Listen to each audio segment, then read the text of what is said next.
무더위와 코로나 4차 대유행의 확산 속에서도 지금 일본 도쿄에서는 아시는 대로 올림픽 경기가 한참 진행이 되어서 이제 막바지에 이르게 됐습니다. 근데 TV에 중계되는 올림픽 방송을 보면서 거기에 도쿄 2020 도쿄 이렇게 쓰여 있는 글씨들을 보면서 지금 2021년인데 왜 2020 도쿄라고 계속 쓰고 있는가 그런 생각이 들었습니다. 물론 여러분 코로나 때문에 1년이 연기된 것은 누구나 다 압니다만은 뭐 그랬으면 2021 도쿄 이렇게 쓸 수도 있을 건데 2020 도쿄 저렇게 왜 써놓았을까? 여러분 거기에는 여러 가지 이유가 있겠죠. 그 사정은 제가 다 알지는 못합니다. 물론 4년 뒤에 올림픽이 열리는 게 아니고 3년 뒤에 열리는 거니까 또 이제 2024 파리 올림픽 뭐 그렇게 되니까 숫자를 그렇게 써놓았다 그런 생각도 듭니다만은 저는 계속 그 화면에 비치는 2020 도쿄 지금 2021년인데 2020 이 글자가 계속 나오는 것을 보면서 드는 생각이 뭔가 하면 인간이 세운 계획은 저렇게 제대로 이루어지지 않을 수가 있구나 그런 생각이 들었습니다. 여러분 올림픽이 연기된다는 생각을 해보신 적이 있습니까? 올림픽이라고 하면 세계 최고의 행사입니다. 모든 첨단 기술이 거기에 다 동원되고 개최하는 그 나라의 최고 역량이 총동원되는 행사입니다. 더군다나 여러분 올림픽의 구호가 뭡니까? 더 빨리, 더 높이, 더 멀리 아닙니까? 그러니까 인간의 능력의 최대치를 끌어올려보자. 다시 말하면 지구상에 사는 인간의 최고 역량을 겨루면서 인간의 위대함을 자랑하는 행사가 올림픽입니다. 여러분 그런 올림픽이 계획한 날짜, 계획된 시간에 열리지 못했다? 그것도 눈에 보이지도 않는 바이러스 때문에. 여러분 이건 인간의 위대함을 자랑하려는 행사가 이제는 인간의 불완전함과 부족함을 여지없이 드러내는 그런 행사가 되어버렸다는 그런 생각이 들었습니다. 여러분 인류 최고의 역량을 거기에 쏟아붓고 또 그래서 인간의 위대함을 자랑하려고 하던 이 최고의 행사가 바이러스 때문에 1년이 연기된 채로 2021년인데 2020이라는 타이틀을 그대로 가지고 지금 진행하고 있다. 여러분 이 사실은 인간 스스로의 한계를 말해주고 있는 것입니다. 그래서 저는 TV에 2020 도쿄라고 쓰인 이 로고, 뭐 야구할 때도 나오고 축구할 때도 나오고 배구할 때도 나오고 이 로고들을 계속 보면서 마치 우리 인간은 불완전하다, 우리 인간은 이렇게 불완전하다 그런 메시지를 저렇게 크게 외치고 있구나 그런 생각을 하게 되었습니다. 여러분 인간은 불완전합니다. 절대로 완전하지 않습니다. 지금 우리가 겪는 이 코로나 상황에서 우리는 절실히 느끼고 있지 않습니까? 인간의 위대함이 아니라 인간의 왜소함, 인간이 전능한 존재가 아니라 참 부족하고 어리석은 존재, 답이 없는 존재라는 것을 우리는 지금 절실히 깨닫고 있지 않습니까? 지금 창원이 아시다시피 4단계가 되어서 오늘 이렇게 예배당 안에 19명만 들어오라고 해서 지금 19명 아마 딱 정원을 맞추어서 지금 들어오신 것 같은데 이 성도들 대부분은 집에서 지금 영상으로 예배를 드리고 있습니다. 근데 여러분 지금 이렇게 하는 것이 해답이라고 생각하는 사람이 얼마나 있겠습니까? 그동안 이 단계만 해도 여러 번 바뀌었습니다. 처음에는 3단계를 하다가 그 다음에는 너무 적다고 해서 1.5, 2.5, 0.5를 넣어서 단계를 늘렸다가 그 다음에는 헷갈린다고 5단계를 또 만들었다가 그 다음에 또 다시 4단계로 조정을 했고 지난 목요일 날 정부하고 협상을 해서 여러분 또 이제 이 4단계라 하더라도 지금 또 조치, 그 구체적인 또 조치가 또 바뀌게 되고 이게 계속 바뀌어 가고 있습니다. 여러분 지난 1년 반 동안 이렇게 여러 차례 단계를 바꾸고 조치를 바꿨다는 게 무슨 뜻이겠습니까? 한마디로 답이 없다는 이야기입니다. 이렇게 해도 문제가 많고 저렇게 하면 또 문제가 생깁니다. 처음에는 백신이 위험하다, 백신이 필요 없다 그러더니 그 다음에는 백신만이 정답이다 그랬습니다. 그래서 열심히 백신을 맞았더니 이제는 변이 바이러스가 나타났다, 백신을 맞아도 감염되는 돌파 감염이 생겨났다 그렇게 말합니다. 그래서 이제는 아예 사람을 만나지 마라, 저녁 6시 이후에는 2사람 이상 이제 만나서는 안 된다 그렇게 말하고 있습니다. 근데 여러분 이런 정부나 방역당국의 조치들이 정말 바이러스 퇴치의 정답이라고 그렇게 믿는 사람이 얼마나 있겠습니까? 정부나 방역당국도 여러분 답이 없으니까 그나마 이렇게라도 하지 않으면 더 확산되고 더 번질 것 같으니까 이렇게라도 지금 하고 있는 것이지 여러분 지금 정부나 방역당국이 지금 조치하고 있는 이 여러 가지 조치들 그대로 하면 코로나가 다 끝나고 사라지게 된다? 여러분 그렇게 믿는 사람은 별로 없는 것 같습니다. 교회에 대한 조치도 합리적이지도 과학적이지도 않죠. 여러분 가수의 공연은 5,000명까지 할 수 있는데 교회 예배는 19명만 드릴 수 있다? 여러분 여기에 무슨 합리가 있고 여기에 무슨 과학이 있겠습니까? 그렇지만 그럼에도 불구하고 교회가 이런 정부의 조치, 이 방역당국의 조치를 그대로 따르고 있는 것은 뭐 벌금이 무섭거나 고발이 두려워서 그런 게 아니라 안 그래도 코로나 때문에 혼란스러운 이 사회에 교회로 인한 혼란을 주지 않으려는 것 때문이지 여러분 이 조치들이 과학적이고 합리적이기 때문에 따르는 것이 아닙니다. 여러분 인간에게는 답이 없습니다. 과학이나 인류 문명이 편리한 것이기는 하지만 인간이 가진 문제를 완전하게 풀지는 못합니다. 인간에게는 답이 없기 때문입니다. 지금 여러분 코로나가 우리에게 가져다 준 그런 유익이 있다면 그것은 인간은 전능한 존재가 아니고 지극히 미약하고 무력한 존재라는 것을 새삼 깨닫게 한 것입니다. 그래서 코로나는 인간을 겸손하게 만들었습니다. 여러분 사람은 재난이나 재해, 질병, 어려움, 고난 이런 것이 왔을 때에 비로소 자신의 약함과 부족을 깨닫게 됩니다. 그것이 없을 때는 너무너무 교만하고 잘 나갈 때 교만하고 형통할 때 교만하고 건강할 때 교만하고 여러분 내가 뭔가를 좀 가지고 내 마음대로 할 수 있다고 생각할 그때는 지극히 교만합니다. 겸손하지 못해요. 여러분 애굽의 바로라고 하는 존재를 한번 생각해 보세요. 성경에 나오는 바로라고 하는 그 존재는 여러분 그 당시에 세계 최고의 권력을 가진 사람입니다. 그가 하나님이 내리신 10가지 재앙을 당하기 전까지는 자신이 신이라고 생각을 했습니다. 그래서 뭐든지 자기 말 한마디만 하면 다 되고 자기가 의지만 가지면 못할 일이 없다고 생각을 하던 사람이었습니다. 그런데 그걸 깨뜨리신 것이 10가지 재앙이었습니다. 나일 강물이 붉은 피로 변했습니다. 애굽의 젖줄을 하나님 지신 겁니다. 그런데 바로는 마술사들을 불러서 물감을 풀어가지고 그 정도는 나도 할 수 있다, 우리도 할 수 있다 그러면서 하나님께 대들었습니다.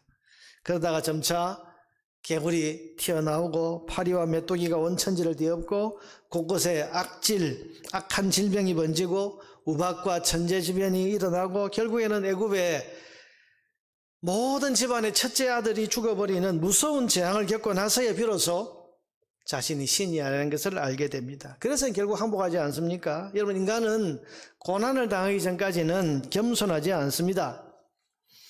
성경에 보면 10가지 재앙을 하나님 내리실 때 유일하게 이스라엘 민족이 사는 그 고센 땅에는 하나님이 재앙을 내리지 않았습니다. 이게 무슨 뜻이겠습니까? 온 애굽 땅과 그리고 바로에게 지금 하나님이 보여주시는 겁니다. 이 온 애굽 땅에 내린 이 재앙을 멈출 수 있는 길은 하나님을 인정하고 겸손하게 그 하나님을 의지하는 것이라는 것을 하나님이 그들에게 답을 보여주신 거예요. 재앙을 내리는 중에 재앙이 임하지 않는 땅을 보여주시면서 봐라 이것이 답이다 이렇게 보여주신 겁니다. 왜 온 땅에는 재앙이 내리는데 저 땅에는 재앙이 내리지 않을까 살펴보니 그 땅은 하나님을 인정하고 겸손히 하나님을 의지하는 땅이더라. 그러면 여러분 당장 저게 답이구나. 그래서 교만을 내려놓고 하나님 앞에 무릎 꿇고 겸손히 나아가는 것이 답이다 이렇게 깨달아야 되지 않겠습니까? 그러나 그런 답을 하나님이 보여주셨는데도 불구하고 바로는 완악했습니다. 하나님 인정하지 않았습니다. 하나님 앞으로 무릎 꿇고 나아가기를 거절합니다. 그래서 결국 그 왕국은 멸망을 하고 말았습니다. 여러분 고난을 당하면 겸손해져야 됩니다. 겸손이 답입니다. 그리고 하나님께로 가까이 나아가야 됩니다. 거기에 고난의 문제를 해결하는 답이 있습니다. 금년도 우리 교회 표제가 하나님께로 더 가까이입니다. 작년 말에 새해의 표를 어떻게 정할까를 생각하고 묵상하고 기도하고 또 성경을 읽으면서 코로나와 같은 재난과 고난을 당할 때 우리가 해야 할 게 뭐냐? 우리 성도는 이런 재난 앞에서 인간의 무력함을 겸손하게 인정하고 답을 가지신 하나님을 더 절실히 더 간절히 바라보고 의지하는 데에 있다. 저는 그렇게 믿어서 새해 표를 하나님께로 더 가까이 하나님 주신 말씀이라고 생각하고 이 표를 정했습니다. 여러분, 이 표를 우리 성도들이 기도할 때마다 그렇게 말하고 또 예배를 드리면서 이 하나님께로 더 가까이라고 하는 이 표제를 계속 보면서 대화를 할 때에도 하나님께로 더 가까이, 하나님께로 더 가까이 나아가는 삶이 되어야 된다는 그런 기도를 하거나 대화를 할 때 보면 이건 하나님이 우리에게 주신 그런 정답의 말씀이라는 생각을 더더욱 하게 됩니다. 여러분, 인간의 본성은 어려울 때 원망하고 불평하고 남 탓을 하는 것입니다. 보세요. 어려워지면 원망합니다. 불평하지 않으면 이건 누구누구 때문이야 그러면서 남 탓을 너무너무 잘합니다. 여러분, 이건 아담과 하와가 그랬습니다. 범죄한 이후에 서로를 원망했습니다. 하나님에 대해서 불평했습니다. 그리고 서로를 탓하면서 남 탓만 하지 않았습니까? 여러분, 그래서는 문제에 대한 답이 없는 겁니다. 고난 앞에서의 답은 겸손해지는 것입니다. 그리고 하나님을 바라보는 것입니다. 그리고 그 하나님께로 더 가까이 나아가는 데에 있습니다. 오늘 본문의 탕자가 그렇습니다. 여러분, 그런 자신만만하게 아버지 집을 떠났던 사람입니다. 돈만 가지고 있으면 아버지 필요 없다는 거예요. 내 스스로의 능력이 지금 대단한데 아버지 집에 이렇게 내가 묶여 있다가는 인생의 행복도 찾지 못하고 여기서 이렇게 불행하게 살다가 죽겠다 그렇게 생각하고 아버지 집만 떠나가면 내 능력을 발휘해서 행복하게 얼마든지 살 수 있겠다고 생각하고 그는 아버지에게 불효막심한 요구를 합니다. 유산을 내놓으세요. 지금 살아있는 아버지에게 유산을 내놓으라. 아버지 죽을 때까지 내가 기다릴 수 없으니 지금 재산 내놓으세요. 여러분, 불효막심한 요구를 합니다. 아버지는 그 돈을 내어줍니다. 그리고는 그 돈을 받아서 이 집을 다시 찾아올 일 없으리라 다짐하고 행복을 찾아서 떠났습니다. 그러나 그가 그렇게 믿었던 돈, 이 재산만 있으면 내가 아버지 집을 떠나도 아버지 없어도 행복하리라 믿었던 그 돈, 여러분, 허망하게 다 날아가 버렸습니다. 아버지 집에 사니까 내 마음대로 내 능력 발휘하면서 못 사니까 나는 불행해. 그 생각하면서 아버지 집을 떠나가면 내가 내 능력을 다 발휘해서 행복하게 살 거라고 자신만만했던 그 능력, 별거 아니었습니다. 여러분, 그의 신세가 어떻게 됐습니까? 13절에 보면 그 후 며칠이 안 되어 둘째 아들이 재물을 다 모아가지고 먼 나라에 가 거기서 허랑방탕하여 그 재산을 낭비하더니 다 없앤 후 그 나라에 크게 흉년이 들어 그가 비로소 궁핍한지라. 태어나서 처음으로 이제 가난이라고 하는 걸 겪어보게 되고 궁핍이라고 하는 것, 먹을 것에 대해서 걱정해야 되는 그런 고난이 그에게 밀어닥친 것입니다. 15절에 보니까 가서 그 나라 백성 중 한 사람에게 붙여 사니 남에게 빌붙어서 삽니다. 그가 그를 들러 보내어 돼지를 치게 하였는데, 여러분, 돼지를 치게 했다는 것은요, 이 유대인들에게서 돼지는 아주 불결한 그런 짐승입니다. 그런데 먹고 살기 위해서 돼지라도 치지 않으면 안 되는, 그 일을 맡겨도 거절하지 못하는 그런 밑바닥 인생이 되어버린 거예요. 여러분, 유대인이 돼지를 치면서 산다는 것은 밑바닥 중에 밑바닥이란 이야기입니다. 16절에 그가 돼지 먹는 쥐염 열매로 배를 채우고자 하되 주는 자가 없는지라. 이게 그의 신세였습니다. 여러분, 가장 비참한 밑바닥으로 추락한 인생이 되어버린 것입니다. 그때 그에게 생각난 게 뭡니까? 아버지입니다. 17절에 보니까 이에 스스로 돌이켜 이르되 내 아버지에게는 비로소 아버지가 생각나는 거예요. 여러분, 고난의 끝자락, 인생의 가장 비참한 밑바닥에 가서 비로소 아버지가 생각이 난 거죠. 아버지 집에는 양식이 풍조가 품꾼이 얼마나 많은가, 나는 여기서 줄여 죽는구나. 그러면서 그런 아버지께로 돌아가야 한다는 생각을 합니다. 내가 일어나 아버지께 가서 이르기를, 아버지, 내가 하늘과 아버지께 죄를 지었사오니 지금부터는 아버지의 아들이라 일컬음을 감당하지 못하겠나이다. 나를 품꾼의 하나로 보소서 하리라 하고 염치불구하고 아버지 집으로 돌아옵니다. 내가 아버지 가슴에 못을 박고 하지 못할 말을 하고 재산까지 다 받아 나온 마당에 이런 꼴로 내가 어떻게 돌아가겠냐. 여러분 자존심 세우면 못 돌아가지. 그런데 아버지 집 외에는 돌아갈 곳이 없고 아버지 외에는 자기가 의지할 곳이 없으니까 아들이 아니라 품꾼의 하나로 써주소서. 내가 이렇게 말하면 그 집에 아버지 집에 그래도 내가 들어갈 수 있지 않을까? 자존심 없습니다. 체면 없습니다. 염치는 더더욱 없습니다. 오직 아버지의 불쌍히 여기심 하나만 바라고 아버지 집으로 돌아오는 것입니다. 이때 이 아들을 먼저 알아보고 달려나간 사람이 아버지입니다. 20절에 보니까 이에 일어나서 아버지께로 돌아가니라. 아직도 거리가 먼데 아버지가 그를 보고, 여러분 보세요. 아버지가 그를 보고. 이 아들이 아버지를 먼저 온 게 아니라 아버지가 그를 보고, 거리가 아주 먼데도 불구하고. 무슨 말입니까, 여러분? 아버지는 진작에 이 아들이 돌아올 줄을 알고 있었습니다. 여러분, 그렇게 해서 저 아들이 집에 재산 다 받아가지고 먼 나라로 떠나서 다시는 안 돌아올 걸로 생각했다면 굳이 나와서 기다릴 일이 있겠습니까? 그런데 이 아버지는 이 아들이 지금 저 많은 돈을 가지고 저렇게 자신만만하게 떠나지만 틀림없이 집으로 다시 돌아올 거라는 걸 알고 있었습니다.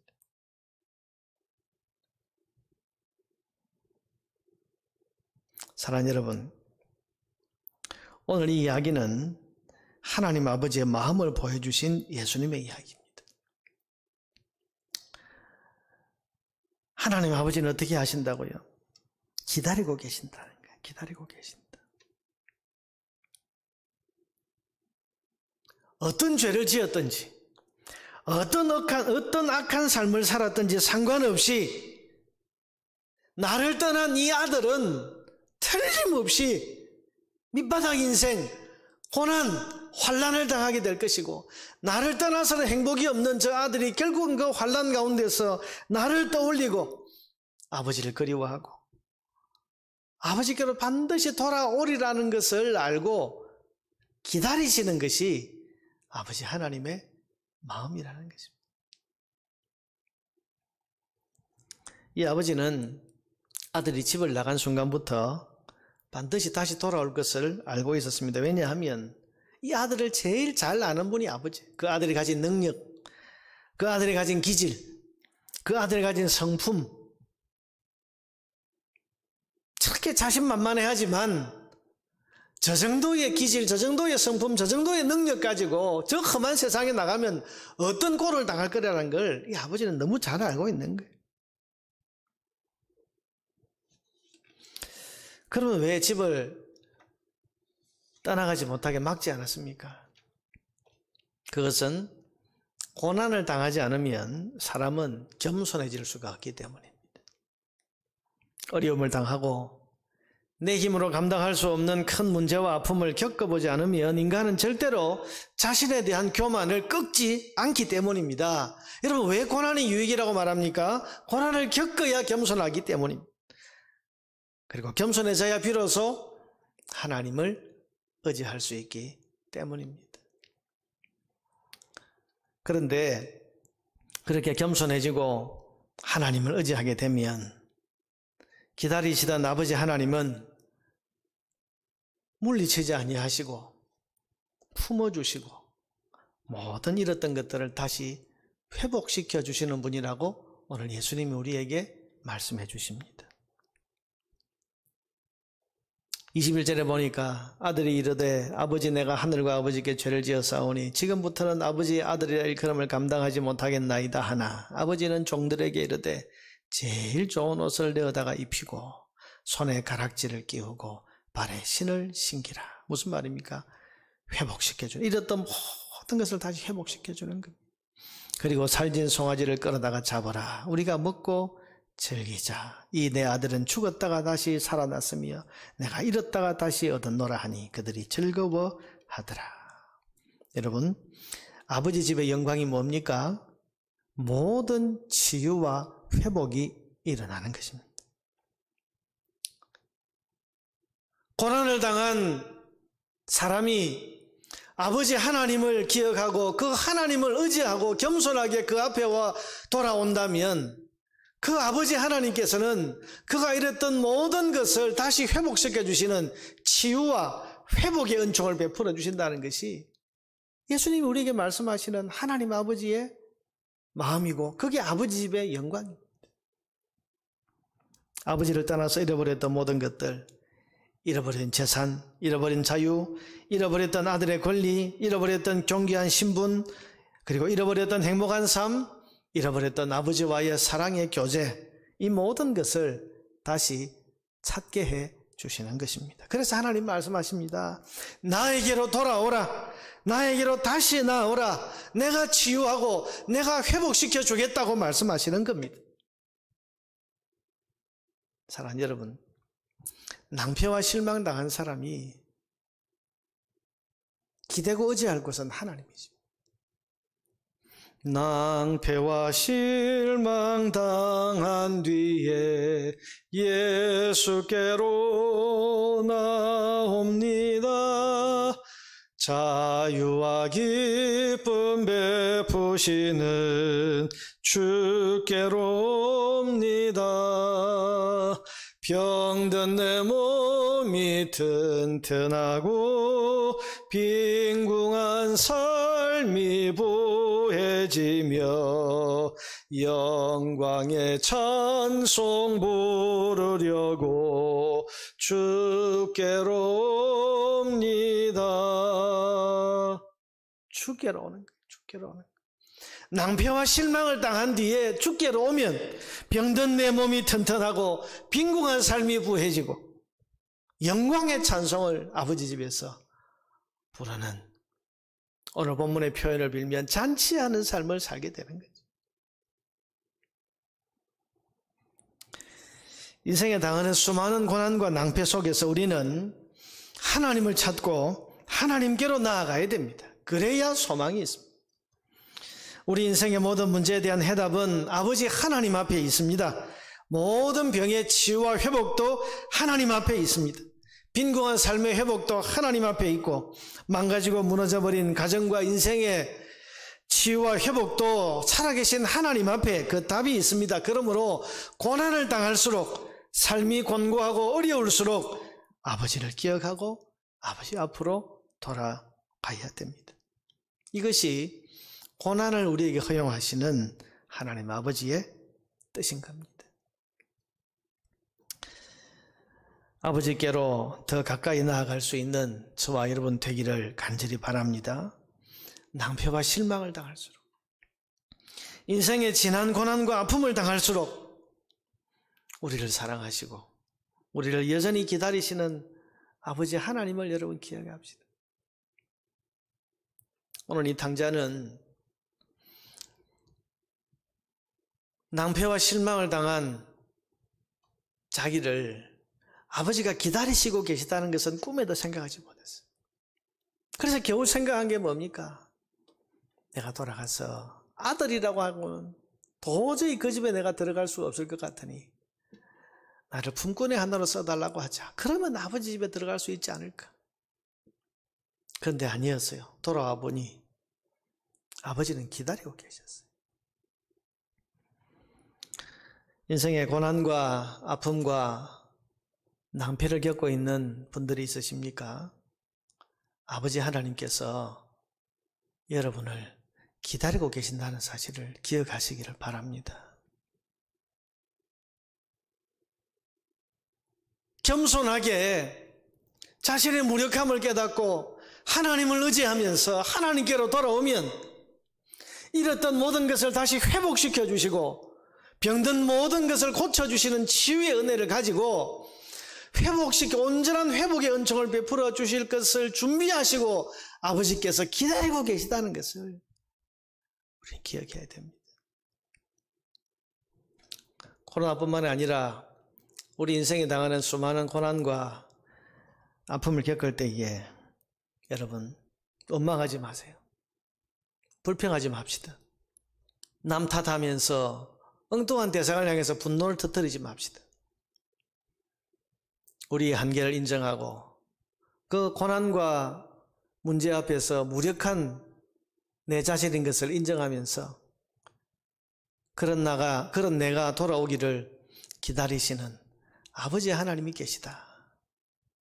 그 아버지께로 나아가면 아버지께서 회복과 모든 치유의 은총을 베풀어 주실 것이라는 것을 성경이 약속하셨다는 것을 믿고 아버지 하나님께로 더 가까이 나아갈 수 있는 그런 주의 백성들 되기를 바랍니다.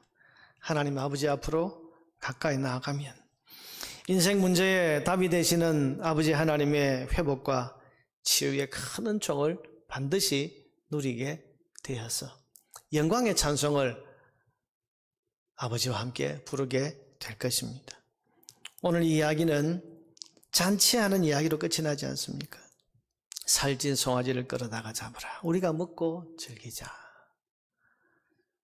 고난 속에서 살아계신 아버지 하나님, 그 하나님을 기억하고 그 하나님께로 더 가까이 나아오는 삶의 결단을 통해서 영광의 찬송을 부르는 하나님과 함께하는 그런 천국 잔치에 기쁨을 누릴 수 있는 주의 백성들 다 될 수 있기를 주의 이름으로 축복합니다.